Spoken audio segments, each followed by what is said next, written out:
हाय students, आज आपण आपल्या फर्स्ट चॅप्टर चे प्रॉब्लेम्स घेणार आहे, जे एक्सरसाइज मध्ये आपल्याला दिले आहेत. क्वेश्चन 5 मध्ये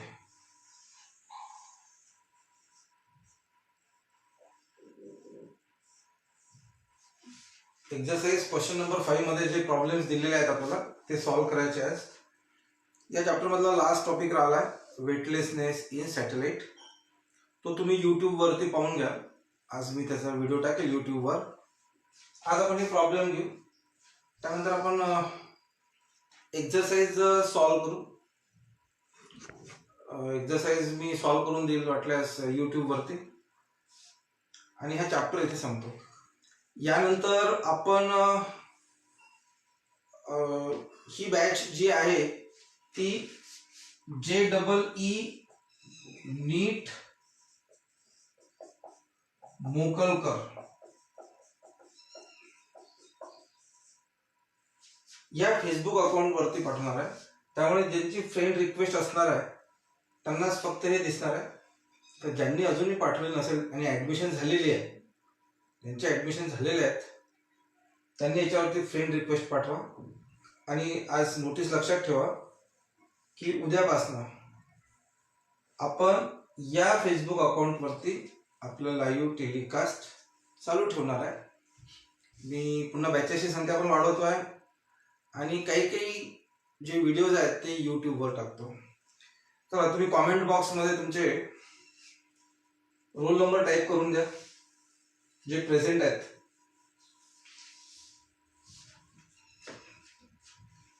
तर question number 5 takes 5 seconds to reach the ground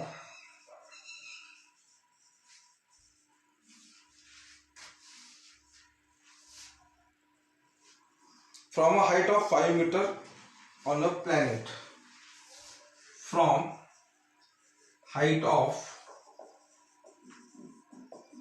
5 meters from a height of 5 meters on a planet.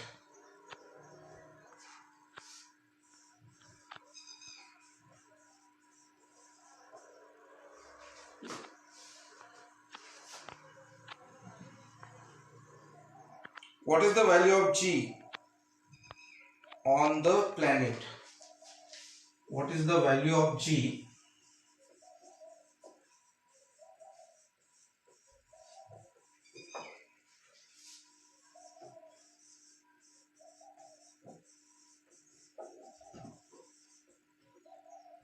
What is the value of G on the planet? त्या प्लॅनेट वरती आपल्याला G ची व्हॅल्यू इथे कॅल्क्युलेट करायची आहे.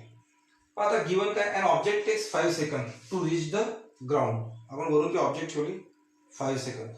इथे पहा मोशन डाउनवर्ड डायरेक्शन आहे, म्हणजे t is equal to 5 second. आता ही ऑब्जेक्ट पहा, आपण अशी सोडली असणार आहे ना तिथे, म्हणजे याची इनिशियल व्हेलॉसिटी 0 असणार आहे, नंतर ती व्हेलॉसिटी वाढत जात आहे. So u is equal to 0 आणि takes 5 seconds to reach the ground from a height of 5 meter. जेव्हा ती ग्राउंड वरती पोहोचली म्हणजे डिस्टन्स किती कव्हर केला त्यांनी. So s is equal to 5 metre on a planet. What is the value of G on the planet? So G is equal to question mark. आता नेहमीप्रमाणे मी म्हटलंय की या चॅप्टर मध्ये तुम्हाला आपण जे 3 कायनेमॅटिक इक्वेशन्स आहे ते इथे आपल्याला यूज करावं लागतील. या प्रॉब्लेम मध्ये आपण ते इक्वेशन यूज करू, कारण हे एक लिनियर मोशन आहे. ठीक आहे, तर लिनियर मोशन मध्ये आपल्याला कायनेमॅटिक इक्वेशन्स यूज करावं लागतात. First kinematic equation v is equal to u plus at.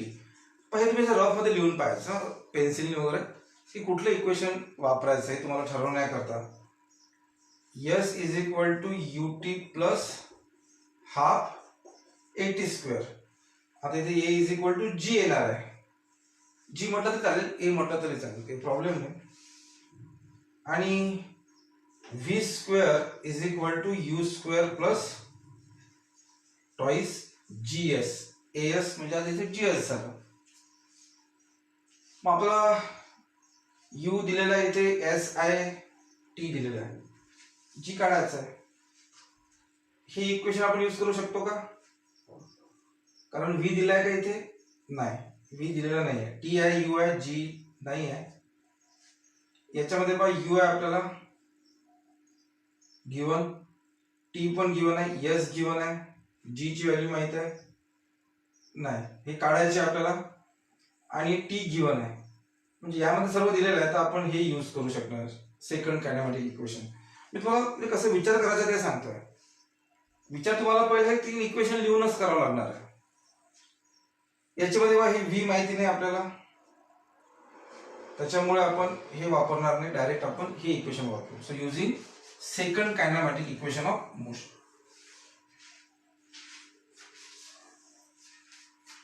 Using second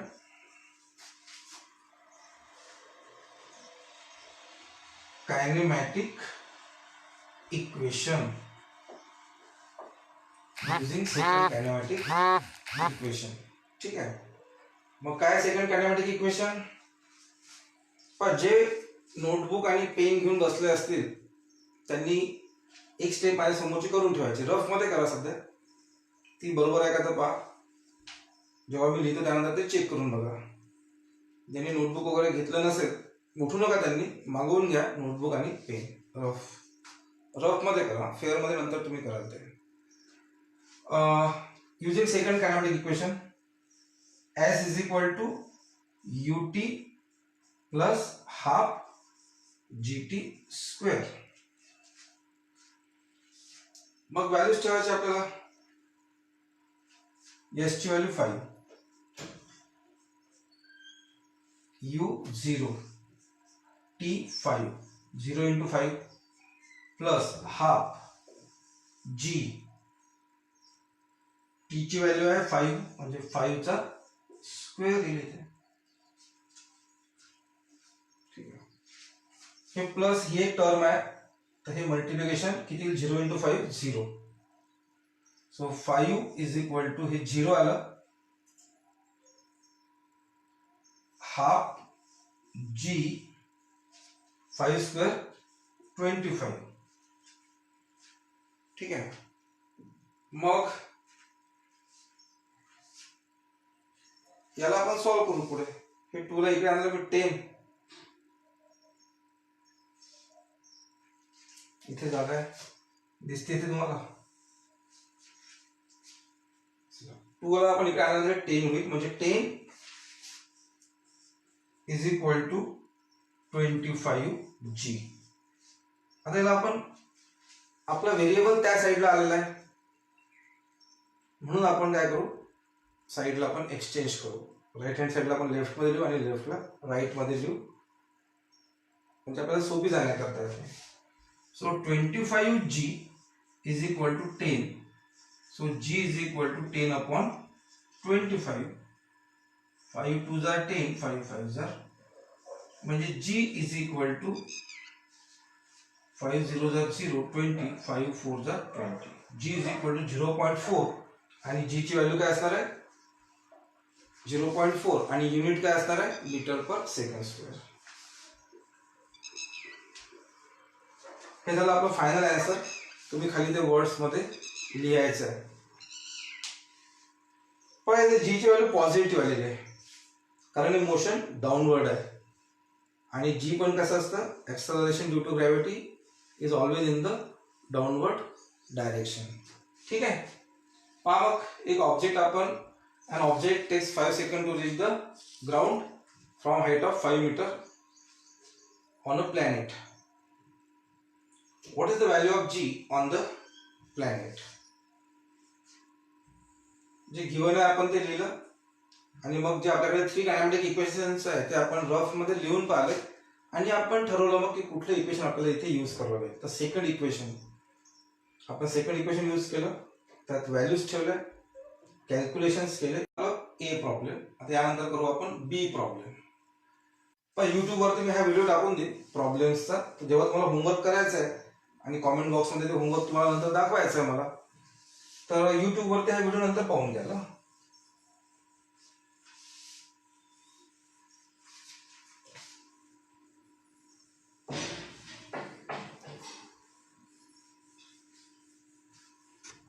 next B problem, question 5 मतलब बी प्रॉब्लेम.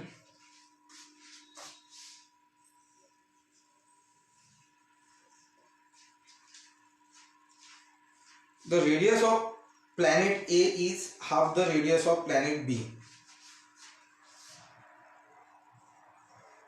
The radius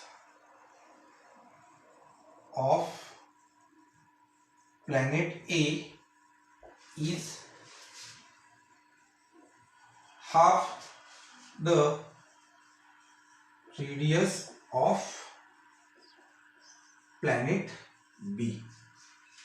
ठीक है, half the radius of planet B. Meaning समझ रहे था? एक प्लॅनेट आहे, याची रेडियस दुसऱ्या प्लॅनेटच्या हाफ आहे. ठीक आहे. If the mass of A is ma,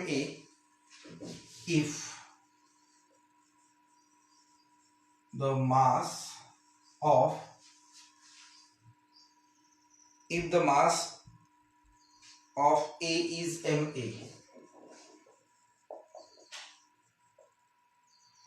if the mass of A is ma, what must be the mass of B? What must be the mass of B? What must be the mass of B?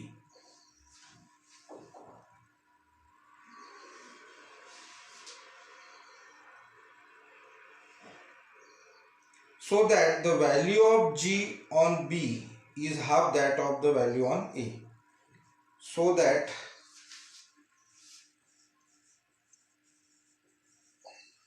the value of G, means acceleration due to gravity, the value of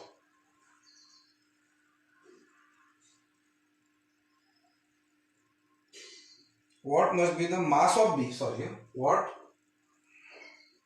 must be the mass of B, so that the value of G on B is half that of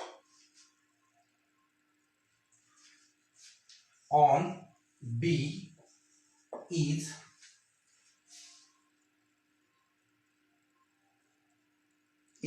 half that of value of A, half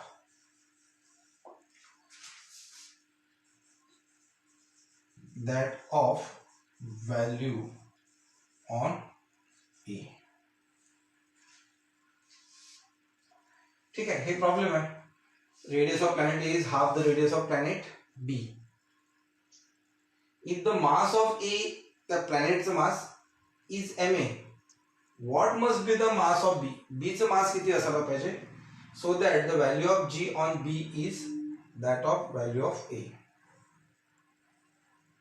मग आता इथे बघा, the radius of planet A is half the radius of planet B. हे दिलं आपल्याला, the radius of planet A is half the radius of planet B. और radius of A, तो planet A ची radius RA, ही RA B च्या equal आहे का? Equal आहे का ते? नाही. काय म्हटलंय? The radius of planet A is half the radius of planet B. ही याचा हाफ आहे. आता याचा हाफ म्हणजे काय? अपॉन 2. ठीक आहे, हे झालं इक्वल. ठीक आहे, इथे हा कन्सेप्ट महत्वाचा आहे. मग 2 ला मी इथे आणतो, म्हणजे RB इज इक्वल टू, हे बघा 2 ला इकडे आणल्यानंतर टॉइस RA. समजलं? देअरफॉर हे बघा इथे लक्षात ठेवा, हे बघा RA आणि RB मध्ये एक रिलेशन दिलंय त्यांनी की RA जी आहे म्हणजे रेडियस ही या RB च्या हाफ आहे. मग ते इक्वल केव्हा होणार? याला 2 ने डिवाइड केलं तर इक्वल झालं, कारण की याच्या हाफ आहे. आणि या इक्वेशन वरून 2 ला आपण इकडे आणलं म्हणजे RB is equal to twice RA. इथे बघा मी RB ला या साईडला लिहिलंय आणि टॉइस RA या साईडला लिहून घेतलंय. If the mass of A is ma, what must be the mass of B? म्हणजे आपल्याला काढायचं आहे, हे बघा मास ऑफ B कॅल्क्युलेट करायचं आहे आपल्याला. What must be the mass of B, आणि म्हटलं so that the value of G on B म्हणजे GB, so that the value of G on B is half that of value on A. The value of G on D, म्हणजे G B ही G value आहे ही half that on value of, म्हणजे ही जी जी ए आहे याच्या half. ठीक आहे. मग पहा इथे आरबी भेटला आपल्याला टॉईस आर ए आणि जीबी भेटला आपल्याला जी ए अपॉन 2. आता इथे पण तुम्ही इकडे आणू शकता, तुम्हाला जी ए भेटून जाईल मग. ठीक आहे. मग पहा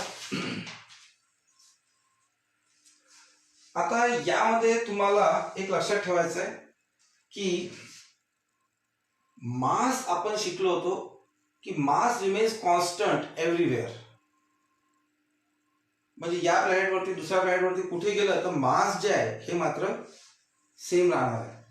त्याच्यामुळे आपण या केसमध्ये जे मास घेणार आहे ते आपण कॉन्स्टंट घेणार आहे. वाटल्यास तिथे लिहून टाकू आपण.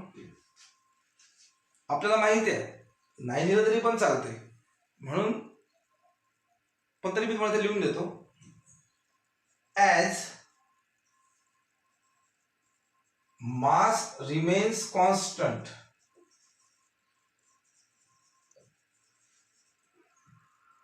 ठीक आहे. तर आपण त्या as mass remains constant let mass, बघा प्लॅनेटचं मास नाही पण एखाद्या बॉडीचं मास आहे ते. Let mass of an object is M, small M घेऊ आपण. ठीक आहे. मास एक मिनिट चालेल, फक्त लक्षात ठेवा. मग आपण एक एक्सप्रेशन डिराईव्ह केलं होतं जी करता. G is equal to G M upon R square. ठीक आहे. G is equal to G M upon R square. तर आता सपोज हे नंतर खोडतो मी. तर जी ए म्हणजे प्लॅनेट ए वरती जी ए काय राहील, G A is equal to या एक्सप्रेशन प्रमाणे G A is equal to G mass of planet A upon R A square. बरोबर आहे. एक लक्षात ठेवा, इथे स्मॉल एम आलेला आहे का नाही. आपण म्हटलं होतं की याच्यामध्ये स्मॉल एम येत नाही. आणि मी तुम्हाला कन्सेप्ट सांगितलं की मास मात्र सेमच राहते, त्याच्या इथे मध्ये काहीच घेणं देणं राहणार नाही. So G is equal to G M A upon R A square. आणि जीबी काय राहील मग, GB is equal to G M B upon R B square. दोघांचा रेशो काढू आपण. सो जी या साईडला आली तुम्ही, जी A upon G B, G A upon G B काय राहील मग. लेफ्ट हँड साईडचा रेशो घेतला तर राईट हँड साईडचा रेशो घ्यावा लागेल. सो जी ए ची व्हॅल्यू ही आहे G M A upon R A square. आणि अपॉन मध्ये घ्यायचं आहे तर मग इथे मल्टिप्लिकेटिव्ह इनव्हर्स घेतो, म्हणजे याचा आपल्याला इनव्हर्स घ्यावा लागेल. R B square upon G M B. ठीक आहे. मग आता हे झालं cancel. G G G A upon G B. तर इथे बघा आता आपल्याकडे आरबी ची व्हॅल्यू आहे, आपल्याला काढायची काय एम बी काढायची. आरबी ची व्हॅल्यू आपल्याला दिलेली आहे टॉईस आर ए. तर जिथे आरबी ची व्हॅल्यू आहे तिथे आपण टॉईस आर ए ठेवू शकतो. आणि जी ए ची व्हॅल्यू टॉईस जीबी घेऊ शकतो किंवा जीबी ची व्हॅल्यू जी ए अपॉन 2 घेऊ शकतो. तर याला वाटल्यास मी इथे करतो असं, G A is equal to twice G B. ठीक आहे. G A is equal to twice G B याच्यावरून. मग इथे बघा जी ए ची व्हॅल्यू आपण ठेवू किती आहे twice G B. G A is equal to twice G B, म्हणजे जीबी सोबत ते कॅन्सल होईल. Twice G B upon G B. मग एम ए आता इथे पहा into M A R B square. तर आरबी स्क्वेअर तर R B is equal to twice R A आहे. आणि म्हणून आरबी स्क्वेअर म्हणजे टॉईस आर एचा स्क्वेअर. तर टॉईस आर एचा स्क्वेअर हे लक्षात ठेवा बघा, टॉईस आर एचा स्क्वेअर, तर हा पूर्ण याचा स्क्वेअर आहे म्हणजे हा 2चा पण स्क्वेअर होईल. ठीक आहे, आणि आर एचा पण स्क्वेअर होईल म्हणजे किती येईल 4 आर ए स्क्वेअर.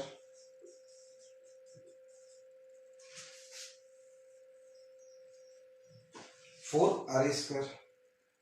चला आपण इथे आरबी स्क्वेअरची व्हॅल्यू ठेवली, ती झाली 4 आर ए स्क्वेअर आणि इथे खाली आर ए स्क्वेअर आहे आणि हा एम बी आहे. तर एम बी मी इथे लिहितो. मग आर ए स्क्वेअर झाला कॅन्सल, हा जीबी ह्या जीबी सोबत झालं कॅन्सल. मग काय राहिलं आपल्याकडे आता 2 राहिला.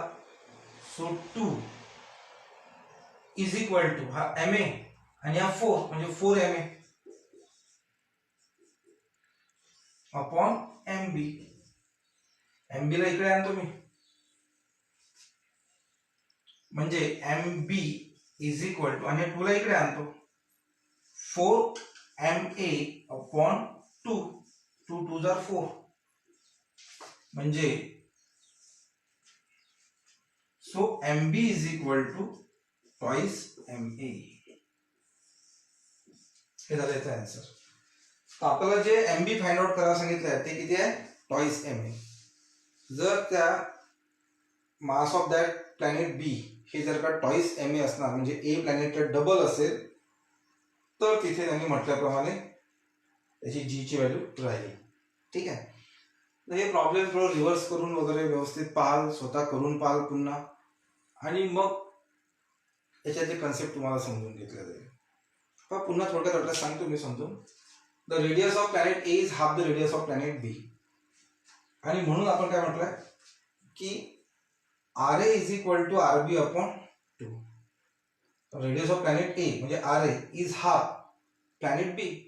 तर प्लॅनेट बी ची रेडियस एवढी आहे हाफ त्याच्या. ठीक आहे, आणि म्हणून इथेच मी आरबी ची व्हॅल्यू पाहिजे 2 इकडे आणलं तर आर ए येऊन जाते म्हणजे R B is equal to twice R A. हे लक्षात ठेवा. म्हणजे आपल्याला इथे काय करावं लागतं, एक तुम्हाला कन्सेप्ट लक्षात ठेवायचा आहे की अशा ज्या कंडिशन दिल्या असतात त्याच्यावरून आपल्याला वन व्हेरिएबल मध्ये कन्वर्ट करावं लागतं. म्हणजे बघा आरबी ची व्हॅल्यू आपल्याला आर एच्या फॉर्म मध्ये भेटली. तसंच त्यांनी इथे पण दिलं आहे. पहिले त्यांनी ही लाईन म्हणून टाकली की if the mass of A is M A what must be the mass of B so that the value of G on B is half that of value A. आता तुम्ही थोडं इथे लक्ष द्या, आणि इथे पण व्हॅल्यू तुम्हाला दुसऱ्या फॉर्म मध्ये त्यांनी दिलेली आहे की ही जी जीबी ची व्हॅल्यू आहे ही जी ए च्या हाफ आहे. म्हणून G B is equal to G A upon 2. ह्या 2 ला इकडे आणलं मी तर मला G A is equal to twice G B मिळते. इकडे पण लिहू शकलो असतो मी. ठीक आहे, याच्यावर कॉन्सन्ट्रेट करा, व्हिडिओ थांबवून बरोबर काय तर. मग आपण एक्सेलरेशन ड्यू टू ग्रॅव्हिटी करता एक्सप्रेशन आपण केलेलं आहे. So G A is equal to G M upon R square होतं ते. तर जर का ऑन प्लॅनेट ए आहे तर आपल्याला प्लॅनेट ए चीच मास घ्यावं लागेल आणि प्लॅनेट ए चीच रेडियस घ्यावं लागेल. मग हे एक्सप्रेशन आपण लिहिलं. So GB is equal to मग G M B upon R B square. यांच्या आपण रेशिओ काढले तर बाकीचे जे आहेत हे कॅन्सल होतात. सॉल्व्ह केलं तर M B is equal to twice M A भेटलं. हे झालं आपला आन्सर. तुम्हाला इथे आन्सर लिहायचं, मी आन्सर लिहत नाही मी, तुम्हाला लिहायचं वर्ड्स मध्ये आन्सर. चला, हे झालं आपला प्रॉब्लेम बी. नेक्स्ट प्रॉब्लेम करू आपण. बघा, नाही जरी समजलं असेल ना तर युट्यूब वरती माझा व्हिडिओ थांबवून पुन्हा तिथे मी काय म्हणतोय ते समजून घ्या. मी तुम्हाला इथे मासचा पण एक कन्सेप्ट सांगितलं की मास जे आहे ते कॉन्स्टंट असते प्लेस टू प्लेस. त्याच्यामुळे इथे मी तुम्हाला सांगत होतो की आपण इथे फोर्स करता जे आपल्याकडे एक्सप्रेशन होतं G M M upon R square ते आपण इथे यूज नाही करत आहे, त्याची काही आवश्यकता नाही. हे रेशोचे प्रॉब्लेम तुमच्याकरता थोडे करायला लागतील. आता नेक्स्ट प्रॉब्लेम आहे सी.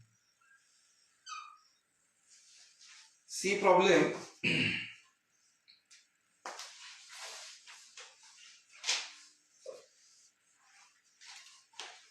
तो mass and weight of an object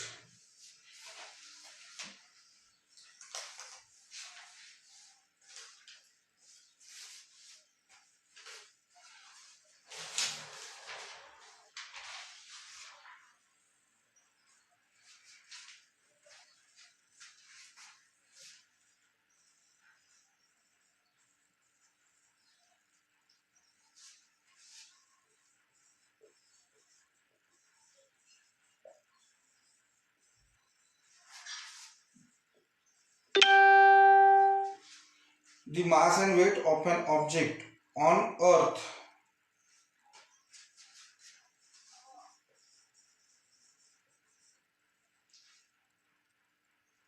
are 5 kg and 49 Newton respectively. Are 5 kg and 49 Newton respectively.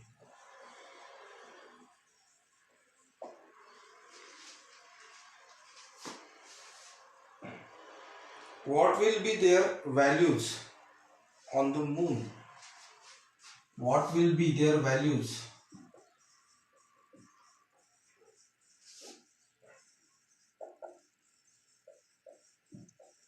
on moon? What will be their values on moon? Assume that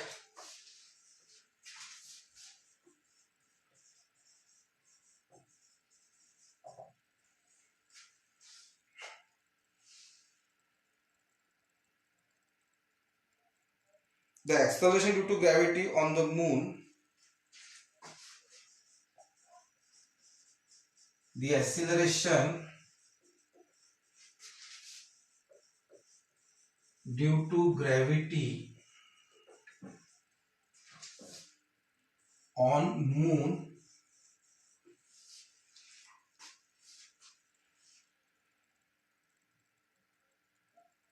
is 1/6 of that on the earth. Is 1/6 of that on the moon. On the earth.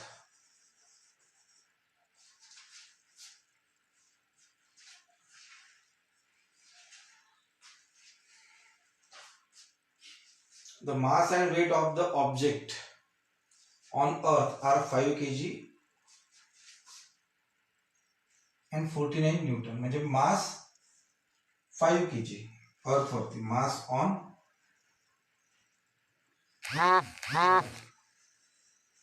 5 kg आणि weight on earth 49 Newton. Weight 49 Newton respectively. Given है. What will be their values on moon? What will be their values on moon? म्हणजे मास आणि weight काढायचं त्याचं moon वरती. आता मास तर remains constant, अर्थवर जेवढं मास असणार आहे तेवढंच, म्हणजे याच्यामध्ये एक आन्सर तर हेच आहे. As mass remains constant everywhere, as the mass on earth is 5 kg, that's why the mass on moon will be 5 kg. ठीक आहे, पण वेट चेंज होणार आहे. मग हे वेट आपल्याला काढायचं आहे. मास ऑन मून काढायचं आहे, ते तर आता सांगितलं मी काय तर. आणि weight on moon question mark. Assume that the acceleration due to gravity on moon, म्हणजे acceleration due to gravity on moon is 1/6 that on the earth. तर 1/6 ची व्हॅल्यू डायरेक्ट असं लिहितो की जेवढी अर्थ आहे अर्थ वरती त्याच्या 1/6 मून वरती आहे. म्हणजे अर्थ वर जेवढी जी ची व्हॅल्यू त्याला आपण 6 ने डिवाइड केलं तर तेवढी मून वरती आहे. हा झाला आपला डाटा. आता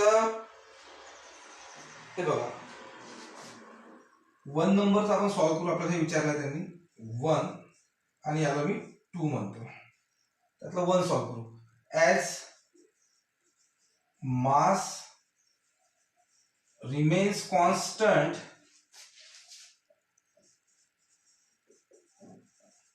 everywhere, therefore mass on moon is equal to 5 kg. हे झालं आपलं फर्स्ट याचा answer. Mass on moon is equal to 5 kg. ठीक आहे. आता वेट ऑन मून काढायचं आहे. वेट ऑन मून काढायचं आहे. ठीक आहे.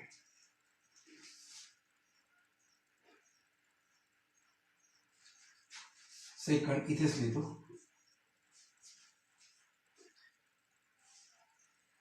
Weight on moon is equal to, पहा वेटचा आपण फॉर्म्युला वाटला होता, weight is equal to force असतं ना, आणि फोर्स होता आपल्याकडे mg. ठीक आहे, weight is equal to force, वेटची आपण डेफिनेशन केली होती, weight is equal to force, आणि फोर्स इक्वेशन नुसार force is equal to mg. तो weight on earth is equal to mass into G E. ठीक आहे, हे बघा वेट ऑन अर्थ. बरं पहिले आपण काय करू, वेट ऑन मून घेऊन टाकू, म्हणजे ते न्यूमरेटर मध्ये आलं, म्हणजे आपल्याला फाइंड आउट करायचं आहे, एक स्टेप आपली कमी होईल. So weight on moon is equal to mass on moon, जे यमच असणार आहे, into G on moon mg upon, मी ते रेशो घेऊन टाकू डायरेक्टच, weight on earth is equal to mass on earth, जे एम असणार आहे, आणि जी ऑन अर्थ. एम सोबत एम झालं कॅन्सल. ठीक आहे, आणि इथे पहा आता ही व्हॅल्यू तुम्हाला दिलेली आहे, म्हणजे weight on moon upon weight on earth किती दिलेलं आहे, 49 is equal to G on moon GE upon 6, GE upon 6. हे बघा जी ऑन मून नाही तर जी अपॉन 6 आहे, हे बघा इथे G on moon is equal to G upon 6, म्हणजे जीएम च्या ऐवजी मी जी अपॉन 6 ठेवला, आणि हा जी, तर जी सोबत जी कॅन्सल. ठीक आहे, आता नेक्स्ट स्टेप मध्ये मी काय करतो, weight on moon is equal to ह्या 49 ला राईट हँड साइडला आणतो, म्हणजे हे झालं न्यूमरेटर मध्ये, हे कट झालं तिथे 1 होतं, 49 अपॉन 6.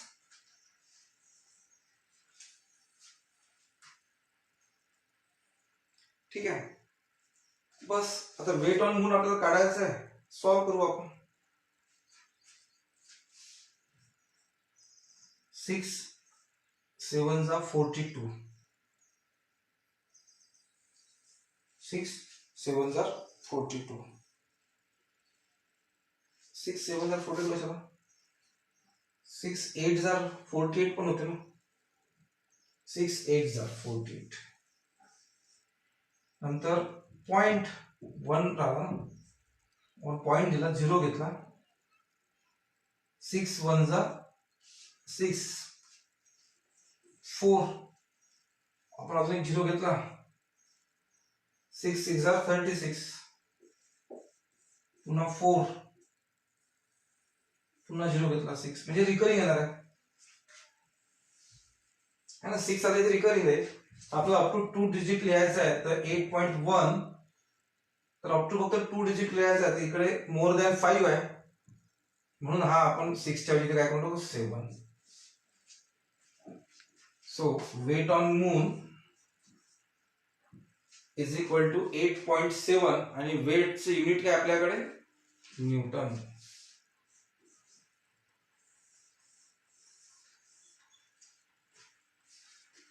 ठीक आहे, हे झालं आपलं सेकंड याचा आन्सर, वेट ऑन मून.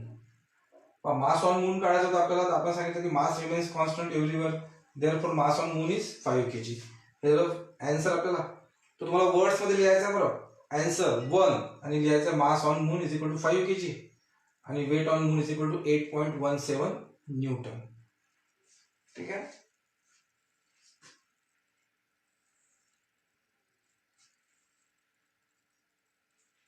हे झालं आपलं प्रॉब्लेम सी. एक अजून प्रॉब्लेम घेऊन घेऊ डी. सी नंतर डी प्रॉब्लेम घेऊ, पाहू किती होतं, अजून 10 मिनिटं आहे आपल्याकडे. नंतर बाकी समजा काही प्रॉब्लेम राहिले तर मी व्हिडिओ बनवून यूट्यूबवर टाकेल, तर तो पण व्हिडिओ तुम्ही पाहून घ्या, व्हिडिओ यूट्यूबवर. नेक्स्ट प्रॉब्लेम करून घेऊ आज एक अजून.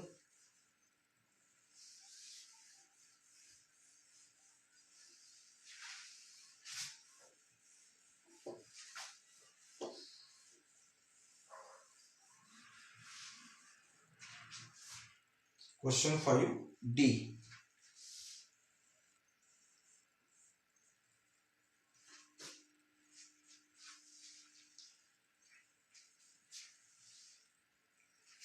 An object thrown vertically upward. चला एक ऑब्जेक्ट आपण वर फेकली आहे.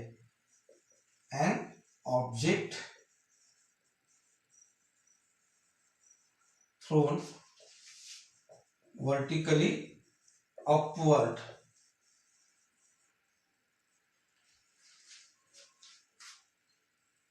reaches a height of 500 meter.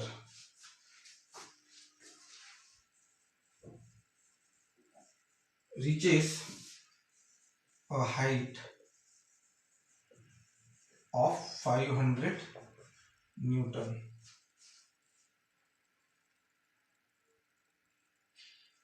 Sorry, reaches a height of 500 meter. So, meter. What was its initial velocity?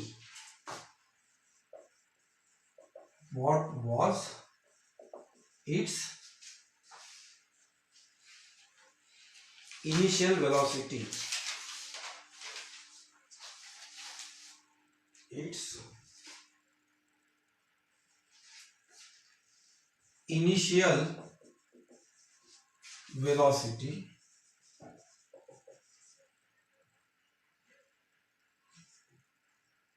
how long will the object take to come back?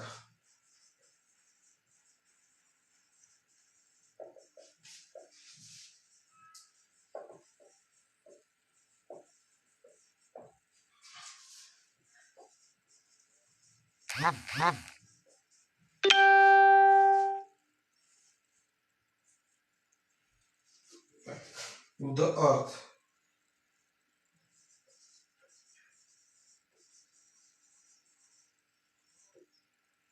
आणि तुम्हाला इथे जी ची value दिली आहे त्यांनी g is equal to 10 metre per second square.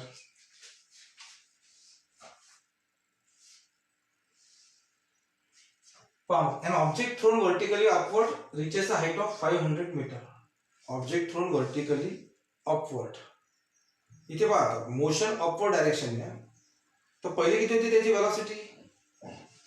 Yes, u is equal to 0 होती आणि vertically upward to a height of sorry u is equal to 0 असणार आहे का नाही? u इज इक्वल टू 0 नाही, v इज इक्वल टू 0 असणार आहे. पण जेव्हा हायेस्ट पॉइंटला जाईल ती तेव्हा त्याची व्हॅल्यू 0 होणार आहे म्हणजे v is equal to 0. Height of 500 metre म्हणजे त्यांनी डिस्प्लेसमेंट किती केलं? 500 metre. What was its initial velocity म्हणजे u is equal to question mark how long will the object take to come back. जायला वेळ लागणार आहे आणि खाली यायला वेळ लागणार आहे. तर बघा इथे जायला जेवढा वेळ लागणार आहे तेवढाच वेळ खाली यायला पण लागणार आहे. टू द अर्थ आणि g ची व्हॅल्यू दिली आहे. आता हे एक्सेलरेटेड मोशन आहे आणि लिनियर मोशन आहे म्हणजे आपल्याला काय यूज करावं लागतील? काय यूज करावं लागत असतात आपल्याला? Kinematic equations. मग आपलं फर्स्ट इक्वेशन आहे v is equal to u plus at, s is equal to ut plus half at square आणि थर्ड आहे v square is equal to u square plus twice as. इथं u find out करायचं आहे, v दिलेला आहे, u find out करायचं आहे, g ची व्हॅल्यू दिलेली आहे, t दिलेला नाही आहे. t आहे का इथे दिलेला नाही. सेकंड को आपण s ची व्हॅल्यू दिलेली आहे, u फाइंड आउट करायचं आहे, t दिलेला नाही आहे. मग थर्ड v स्क्वेअर, v ची व्हॅल्यू दिलेली आहे, u फाइंड आउट करायचं आहे, तर ही दिलेली आहे, हा फाइंड आउट करायचा आहे, जी दिलेली आहे आणि डिस्प्लेसमेंट पण दिलेली आहे. तर यस, याच्यामध्ये हे पण दिलेलं आहे, ए पण दिलं आहे, एस पण दिलं आहे, यू काढायचं आहे, तर आपल्याला थर्ड इक्वेशन यूज करावं लागेल. तर तुम्हाला अशा प्रकारे विचार करायचा, प्रत्येक वेळा तुम्हाला हे तिन्ही इक्वेशन लिहायचे आहे आणि मग ठरवायचं कुठलं इक्वेशन इथे यूज करायचं. तर आपण इथे यूज करणार आहे third kinematic equation. Using third kinematic equation. using third kinematic equation म्हणजे V square is equal to you square plus twice S. Putting values तर इथे व्हॅल्यूज आपण सबस्टिट्यूट करू. मग व्ही ची व्हॅल्यू आहे 0, 0 स्क्वेअर 0 येणार आहे. यू स्क्वेअर जो आपल्याला फाइंड आउट करायचा आहे प्लस टॉइस. आता इथे जीएस एस म्हणजे इथे आपण जीएस पण घेऊ शकतो कारण की ए इज इक्वल टू जी आहे इथे. तर जी ची व्हॅल्यू 10 आहे इथे गिवन, तसे 9.8 आहे पण इथे गिवन आहे 10 तर आपण इथे 10 घेणार. पण इथे लक्षात ठेवा की मोशन आता अपवर्ड डायरेक्शनने आहे आणि जी ची व्हॅल्यू त्याला डाऊनवर्ड असते नेहमीच, म्हणजे इथे जी आपल्याला अपोजिट डायरेक्शनने आहे म्हणून जी आपल्याला निगेटिव्ह घ्यावं लागेल इथे म्हणजे -10. डिस्प्लेसमेंट किती आहे 500. आता कॅल्क्युलेशन आहे फक्त 0 झालंय. यू स्क्वेअरला मी इकडे आणतो म्हणजे मायनस यू स्क्वेअर आणि हे पहा आता मायनस साईन याच्यामध्ये मल्टिप्लिकेशन इथे मायनस येईल. मग 5 1 जार 5 आणि 5 2 जार 10 आणि 1 2 3 0. मग minus U square is equal to minus 10,000. Negative sign आपण कॅन्सल करू म्हणजे U square is equal to 10,000.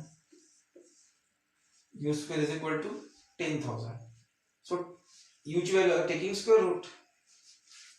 Square root, therefore u is equal to 10,000 चा स्क्वेअर किती येणार आहे 100 आणि इनिशियल वेलोसिटी आहे म्हणजे याचे युनिट काय असणार आहे मीटर पर सेकंड. ठीक आहे, हे झालं 1. आता आपल्याला इथे अजून एक काढायचं आहे. How long will the object take to come back to the earth. तर T is equal to question mark. तर पहिले आपण जायला किती वेळ लागला ते काढू कारण तेवढाच वेळ खाली यायला पण लागणार आहे. त्याचा डबल केला तर आपल्याला हा how long will the object take to come back to the earth याचा आन्सर मिळून जाईल. म्हणजे यानंतर आपल्याला सॉल्व्ह करायचं आहे टी करता.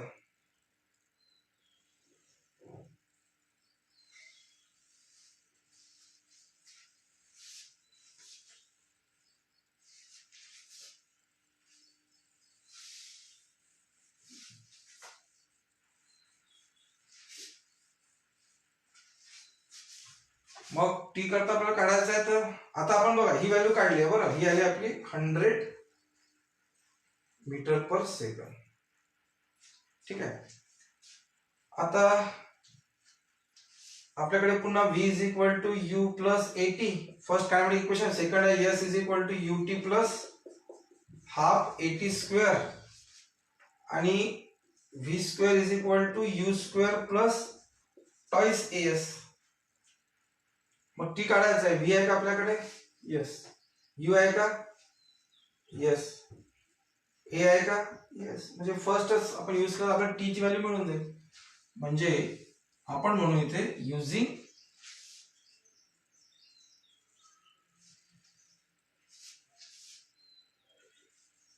First kinematic equation